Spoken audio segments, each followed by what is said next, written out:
Hey, everybody. Thank you for being with me here. You're live with me or you are on the replay. Excuse me, I'm going to get a drink. Today, I'm going to talk about a topic that people have questioned me about regarding running a business and whether it's too late to change, whether it's too late to make that jump, that they're past their prime. I've had people ask me if they could do this, but they're 19 and are they too young? Well, you have your whole life usually before you at 19, so what you will struggle with more at a younger age, and maybe older age too, is patience. I know that's has been a weak area of mine, but I don't struggle so much with it anymore because I'm older and I've seen a lot. But the wisdom comes with age, hopefully, right? Um, Still a journey of learning, though, never stops. I've been questioned about whether 30, 40, 50, 60, and up is too old. Can you imagine 30 years old, too old, or 40 years old? You're not too old. It's like, are you ready to work? Are you ready to learn new things? Are you ready to jump over fear hurdles that come your way? You've jumped over some already in your life. I'll talk about one of mine when I was 19ish. I had purchased, when I was 18, I purchased a brand new car, a Datsun, which now they call Nissan. And unfortunately, it was a cute car, got very good mileage, but it was a lemon. The rear end went, and people who know mechanics know that's a big, expensive fix. The rear end went after a year and a half. Way too early for that to happen. But it was not put together right. A flaw in the car. So rather than spend money that I didn't have, which might have been a better answer to do that, I decided to trade it in, get rid of it, and buy a VW Beetle stick shift. Now, understand that when I got my permit at 16 and a half, my mother had a 61 Mercury that was a stick on the column, a stick shift right here on the steering wheel. For those who maybe have never driven a stick, you can have a stick shift on the floor, which the VW Beetle had, or you could have had it on the column back then. So my mother was going to give me that car, and that would have been great.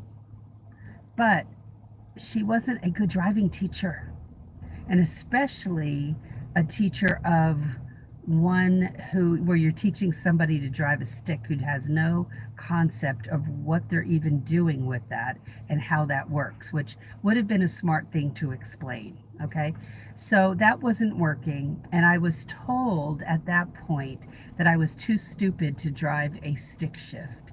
Well, of course, that, the next year when this other happened with my car and I needed to change, I was probably 19 and a half or so. I decided to get that car without knowing how to drive it, but I laid the groundwork with an uncle of mine who was going to teach me. He went to the car dealership with me. I bought the car.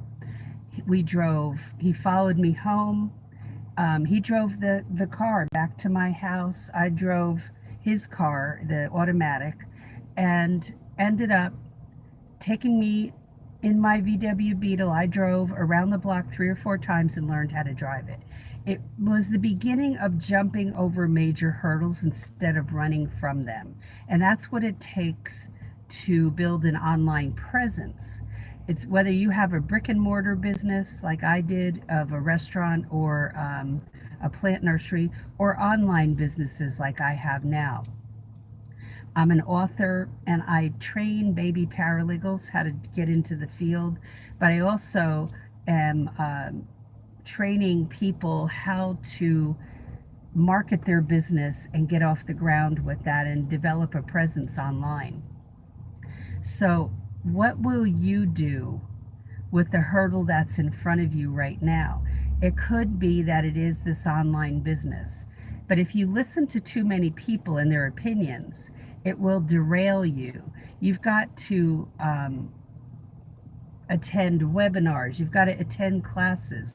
You've got to not listen to 10 people, but I had 5 or so that I would listen to, and I would hear a lot of the same things. And so I knew I was on to something, and I would take pieces from people and try it out and learn that way in marketing my business and learning how to do it every step of the way. So don't try to eat the elephant all at once. Do it one step at a time.